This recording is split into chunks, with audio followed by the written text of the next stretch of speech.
Hello, my name is Richard Wouters. I work for the think tank of the Dutch Green Party. Thank you for this opportunity to talk about geopolitics, climate and resources. My presentation will focus on the geopolitics of metals.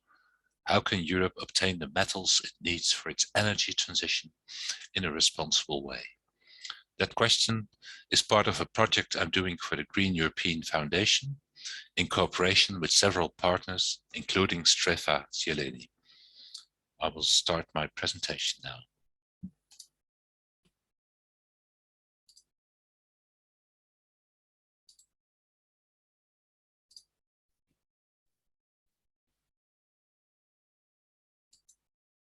While the energy from sun and wind is nearly infinite, the resources we need to capture this energy are not.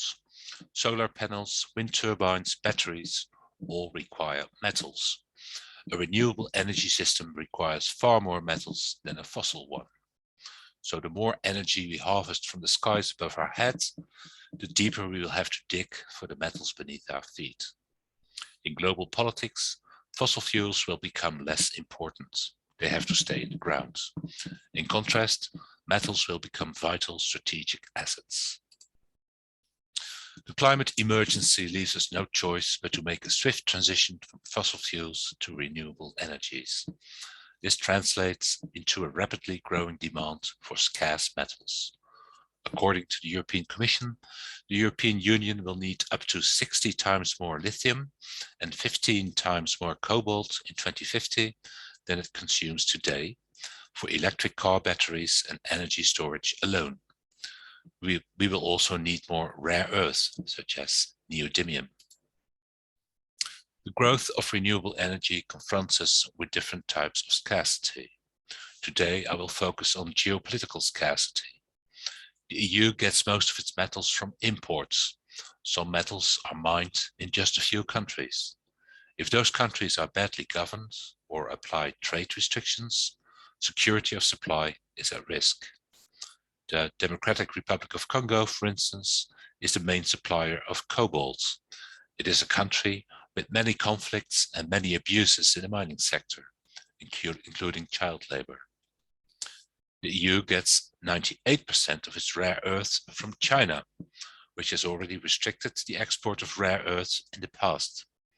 So the question is, with the energy transition, are we exchanging one unwanted dependency, that of Moscow for natural gas, for another, even riskier dependency, that of Beijing for metals? The EU has a list of raw materials that are vital for European industry, but whose supply may be jeopardized. With every update, the list gets longer. Currently, it contains 30 so-called critical raw materials. Most of them are metals. One obvious way to become less dependent on metals from faraway countries is to make better use of the metals we already have. The good thing about metals is that they can be recycled over and over again. As such, and in sharp contrast to fossil fuels, they fit well in a carbon-neutral and circular economy. But we must become much better at recycling. Our most advanced devices, like smartphones, are the most difficult to recycle. The EU should oblige producers to design for recycling. It must no longer be possible to put a product on the market without knowing how to recover its materials. Also, all devices that contain metals should have a minimum percentage of recycled metals. However, in the short run, recycling cannot satisfy Europe's hunger for metals. There is simply not enough lithium, cobalt, or rare earths circulating in our economy at present to meet the demands of the energy transition. So even as Greens, we have to face the difficult issue of mining. If the EU still needs virgin metals in the coming decades, can we at least source them in a responsible way? All too often, mining companies cause ecological destruction, violate the rights of workers and local communities, and fuel conflicts. For the Democratic Republic of Congo, cobalt mining is a curse rather than a blessing. Before the end of the year, hopefully, the European Commission will come up with a proposal for value chain due diligence. This law would oblige all companies in the European markets to remedy abuses in their value chain. It could be an important step towards more responsible mining practices. Value chain due diligence alone does not bring an end to extractivism, the phenomenon where large amounts of the natural resources of a country are removed for export, with little or no processing taking place at home. Moving beyond extractivism requires that developing countries acquire the capacity to transform their raw materials into semi-finished and end products. By building their own industry, they can capture a greater part of the value chain. It is a way out of poverty that many resource-rich countries in the global south wish to take, following the example of China.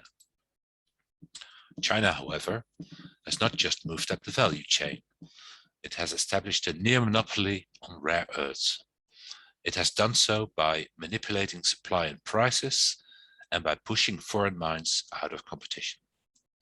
This quest for dominance certainly asks for a resolute European response, especially since China is Europe's main supplier of 10 out of 30 critical raw materials.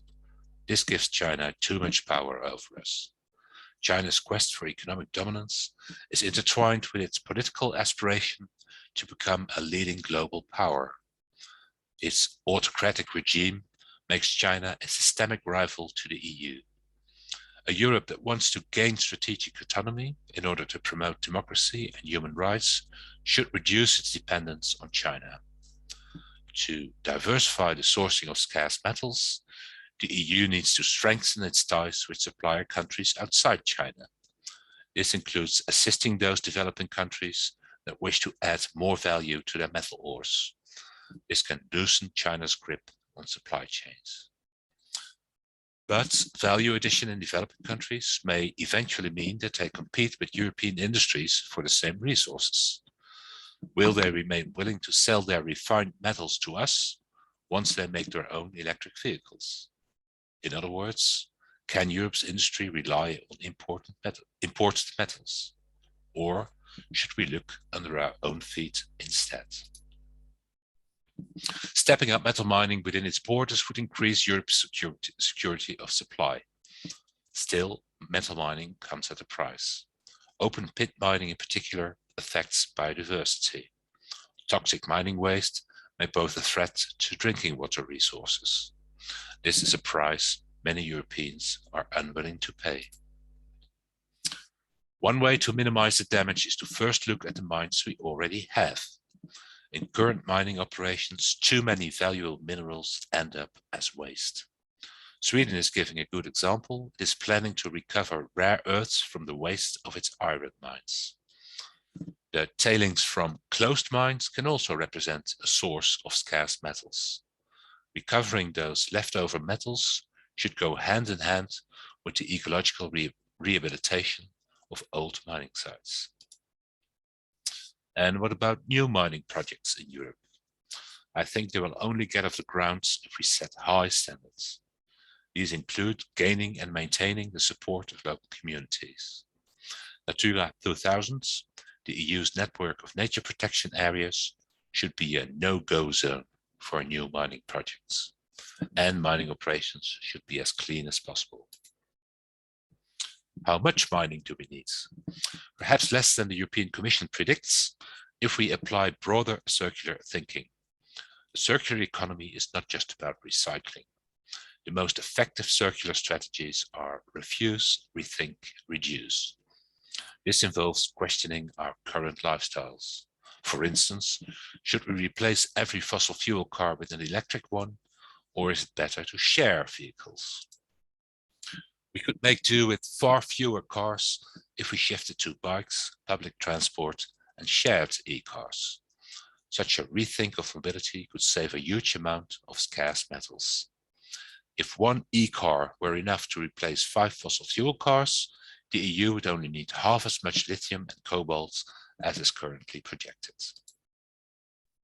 The ideas I just shared with you come from a large number of webinars that we have organized. At the moment, We are finalizing the text of a small book on metals. Our draft text is already online at metalsforeurope.eu. Feel free to leave your comments on the website. Thank you for listening to me. I look forward to the discussion.